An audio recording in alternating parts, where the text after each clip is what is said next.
大輝です。本日も動画を見ていただき、ありがとうございます。新型 iPad Pro 2021年のですね、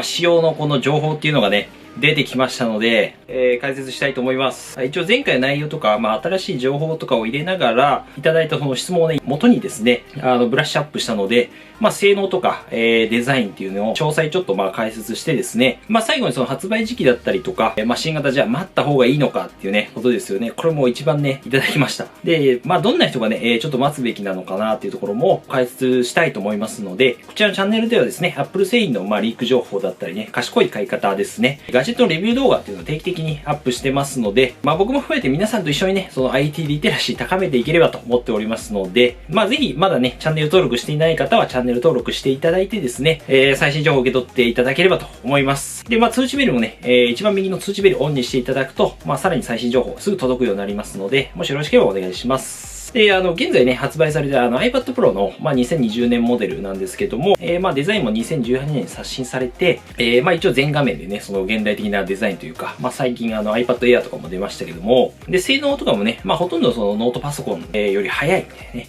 勝るような、性能があって、動画編集とかもね、できると。非常に優れたタブレットではあるんですけども、使われてる、チップっていうのが、A12Z チップっていうものが入ってるんですけど、これが2世代前の、ものなので、やっぱアップデートね、必要なんじゃないかなと思います。で、例えば、昨年ね、10月に発売された iPad Air はですね、最新の A14 バイオニックチップ搭載されてますので、あとiPhone 12にもね、搭載されてますね。また、去年ね、登場した新しい Apple 独自のね、チップですね。CPU、MacBook のその頭脳になるところがですね、M1 チップですね。こちらも A14 チップっていうのね、ベースに作られてますし、僕もその M1 チップ搭載のね、MacBook 使ってるんですけども、めちゃめちゃ快適ですし、レビュー動画もね、上げてるんで、この3ヶ月レビュー動画、結構好評なので、ぜ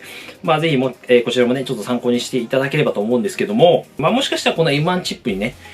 本当近い、性能がやっぱ iPad Pro にも来るんじゃないかと。ちょっと期待してますね。その新型 iPad Pro、どんな感じになるのか、気になりますよね。で、今回一応出た情報がですね、台湾メディアの経済日報っていうね、ところですね、が、iPad Pro の、仕様っていうのを、ちょっとリークしている、記事を出したんですけども、台湾といえば、TSMC とかいうね、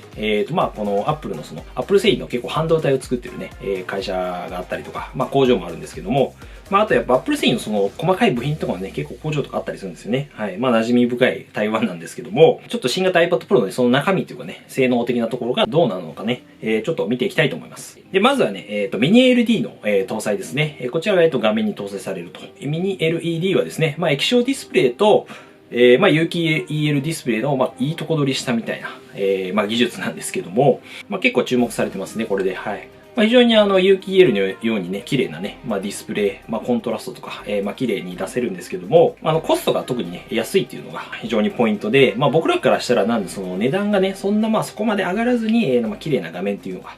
が、使えるようになるので、これなかなかいいかなと。Apple としても安いコストで、それを作れるので、これを導入しようとしてるんじゃないかと。工場とか作ったりね、言われてるんですけども、なんでおそらくそのミニ LED が、今後の、Apple 製品にも、使われていくっていうのが、非常に高いと言われております。なんで例えば、iPhone とかですね、MacBook にも、今後使われていくというところで、例えばその iPhone にね、搭載とかになると、供給量がね、多すぎるというか、需要がめちゃめちゃ多いので、販売台数ですね。なので、ある程度、やっぱその絞った商品、に、最初は、搭載するのが、理にかなってるのかなっていうところで、なんでやっぱ数がね、ちょっと限られて、この iPad Pro とかは、結構、現実的なのかなっていう気はしてますね。はい。そう思うと、今もしかしたら 12.9 インチのみの、搭載かもと言われてるんですけどね。はい。11インチと 12.9 インチの2つのラインナップが iPad Pro にはあるんですけども、そう考えると、11インチの方がね、人気があるので、12.9 インチだけっていうのは、リアルな感じはしてます。で、続いて搭載されるチップについてなんですけども、A14X チップになるんじゃないかと言われております。一応 M1 にね、もしかしたらなるとか、A14Z とか、いろいろあったんですけども、X に落ち着くかもしれないというところで、性能についてなんですけども、おそらくそのベンチマークのスコアとかは、これ性能数値で表せるソフトがあるんですけども、おそらく M1 のね、MacBook と同じぐらいになるんじゃないかと思いますね。実際その MacBook のね、その M1 の MacBook も、iPad のチップをベースに作ってますので、大体で X とこのね、Z っていうのがつくとですね、前のモデルの大体倍とかには、性能になるので、マルチコアとかですけどね、動画編集とかやっぱ画像編集がなんで、さらにこう快適になったりとか、重めの作業ですね。あと、ゲーム用とかにはね、一応 120Hz っていう結構、綺麗、ぬるぬるしたね、滑らかな画面っていうのが、iPad Pro で使えるので、結構最高なんじゃないかと思いますね。はい。いや、これでね、iPad Pro でCOD モバイルやりたいわ。やりて。はい。ちょっと取り乱しましたが、はい。で、今の iPad Pro はね、iPad Air と特にやっぱ性能差っていうのが、本当大きくないんですね。大差ないので、やっぱり M1 の、例えば Mac とかと、同等ぐらいになれば結構差別化できるんじゃないかと思うので、ここはちょっとね、期待したいところかなと思います。はい。また、そう iPhone とかね、同様にですね、iPad Pro もセルラーモデルがですね、5G に対応となりそうと。はい。これはもう時代の流れっていう感じではあるんですが、今のところその 5G の使える範囲っていうのね、もちろんその少ないので、はい。正直どうでもいいっていうね、感じではあるかもしれないんですけども、はい。来年以降あたりからね、やっぱ本格的にその 5G の普及っていうのは始まっていくと思いますので、やっぱりその購入して、例えばそう3、4年とか、長く使う方にとっては、5G 対応の方が、恩恵はちょっと受けやすいんじゃないかなと思いますね。また、そのミリ波にね、対応するのかっていうね、点なんですけども、まずちょっと、ミリ波って何ですかみたいな。はい。小さい波ですかみたいな。という方もいらっしゃると思うので、一応説明するとですね、5G といってもですね、大きく分けると、2つあるんですね。周波数帯で分かれるんですけども、その2つ何かっていうと、サブ6と、ミリ波っていうものになるんですけども、はい。サブ6っていうのは、ざっくり言うと、よく言われるのが、4.5G ってね、よく言われたりするんですけども、今のその 4G に、毛が生えたぐらいのちょっと通信速度というか、はい。4G の今の技術を応用して、ちょっと5G、速いね、通信速度を実現するっていうね、ものなんですけども、それに対して、そのサブ6に対してミリ波ですね。ミリ波っていうのは、いわゆる多分僕らが想像する、超高速通信のその 5G のことですね。例えばその2時間の映画を、もう一瞬で、ね、2、3秒でピョーンでダウンロードするみたいなのは、ミリ波ですね。ミリ波だとやっぱ使える範囲が狭いとか、サブ6だとやっぱ広いところでね、4G のね、技術を応用して広げやすいとか、いろいろこうメリットね、デメリットあるんですけども、やっぱこの超高速通信を例えばそのミリ波を使うためには、その端末自体ですね、スマートフォンとか、タブレットも対応してないと、使えないわけなんですよね。はい。なんで話を戻すと、新型 iPad Pro も、おそらく、このミリ波に対応するんじゃないかと。iPhone 12と、同様ですね。なんですけども、ただ、おそらく多分アメリカのみ今使えるのは、iPhone 12もそうなんですけどね。アメリカ本土のみの、一応対応っていうね、感じ。多分本体的には使えるんだと思うんですけどね。ミリ波がね、日本で使えるようになるのはもうちょっとね、先だと思うんですけども、一般的に広がるのは、はい。そんな気にする必要はないと思うんですが、一応長年やっぱね、使うって考えると、やっぱ対応してくれた方がありがたいかなというか、感じがしますよね。iPad Pro の、デザインについてなんですけども、CAD 画像がね、91 Mobiles というサイトから、流出しております。これは一応2021年の、12.9 インチモデルの方なんですけども、これはいわゆる、設計図ですね。なんで、ここから見ると大体、デザインがわかるというか、なんですけども、そんな大きいデザイン変更っていうのは、なさそうっていう感じです。はい。基本的に今のデザインと、そんな変化ないと。カメラ機能についてなんですけども、今の、広角カメラと、超広角カメラ。同じかなっていう。あと、ライダースキャナーですかね。はい。で、おそらく、iPhone 12と同じように、超広角撮影でね、例えばその、ナイトモードですね。広い画角で、暗い空間でも広い画角で、綺麗に撮れると。だったりですね。あと、ディープフュージョンとかですね。こちらはもう本当撮るだけなんですけどね。簡単に、綺麗に撮れたりすると。光の加減とかね、調整してくれるんですけども、でもやっぱそんな iPad で写真撮んだよねっていうね、気はしますが、はい。あと本体サイズとかも本体のその厚さ自体は 5.9mm でね、今と同じ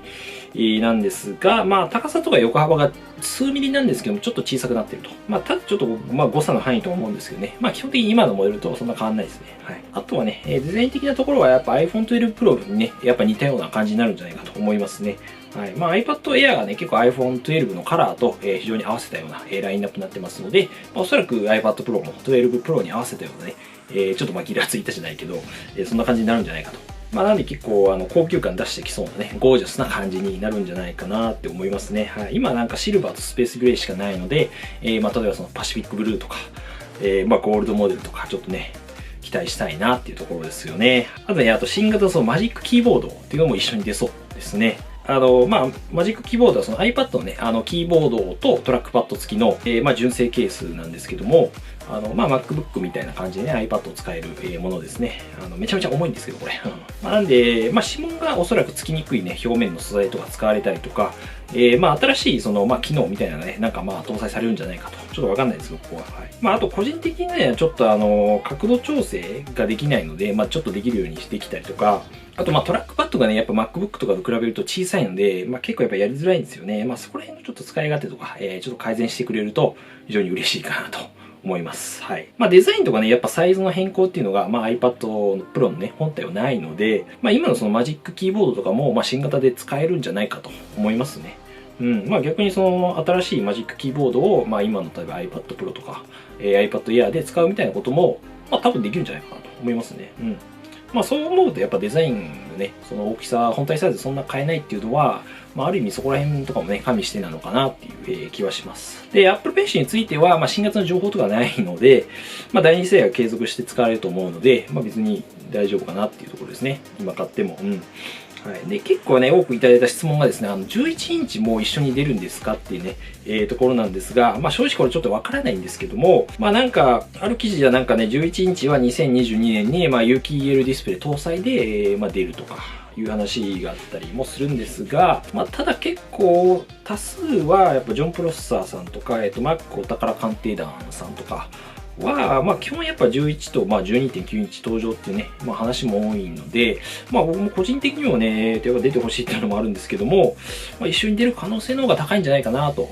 今は思ってますね。11インチの方が、やっぱ雑誌読んだりとかね、読書とかもそうだし、動画鑑賞とかね、やっぱゲームにめちゃめちゃいいんですよね、あれ。ちょうどいい、本当に。発売時期についてなんですけども、2021年の3月にね、おそらく、Apple の発表会があると、言われております。今のところ現地時間のね、3月16日の、火曜日ですね。なんで日本時間の3月17日水曜日の午前2時とか、あっちは朝の10時なんですけどね。はい。が、有力と言われてるんですけども、最近ね、ちょっと出てきたのが、ブルームバーグの記者のマーク・ガーマン氏ですね。この方結構予想当たるんですけども、ツイッターで3月16日のイベントは、いや、ないと。ないですよ、みたいな。結構ね、新製品を発表するね、噂みたいなのを、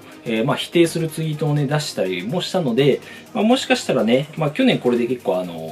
当たったりね、したので、わかんないんですけども、もしかしたら16日じゃないかもしれないんですけど、ただ3月のどこかしらにはね、その発表会っていうのはあるんじゃないかなと思ってます。どうだろう、そしたら3月23とかになるんですかね。ちょっとわからないんですけどね、はい、正直。はい。で、最後にですね、一番本当よく聞かれたのがですね、新型じゃあ待つべきかどうかっていうところですね。こちらちょっとお答えしていきたいと思うんですけども、結論から言うとね、特にそんな急いでるとか、必要とかね、今本当も欲しいみたいな方以外はですね、本当、待った方がいいんじゃないかと、思います。そっちの方が、賢くね、やっぱ購入できるので、そっちがおすすめですね。もちろんね、もうすぐ新型が出るっていうところと、実際今のね、モデルを買うにしても、価格はやっぱ下がるので、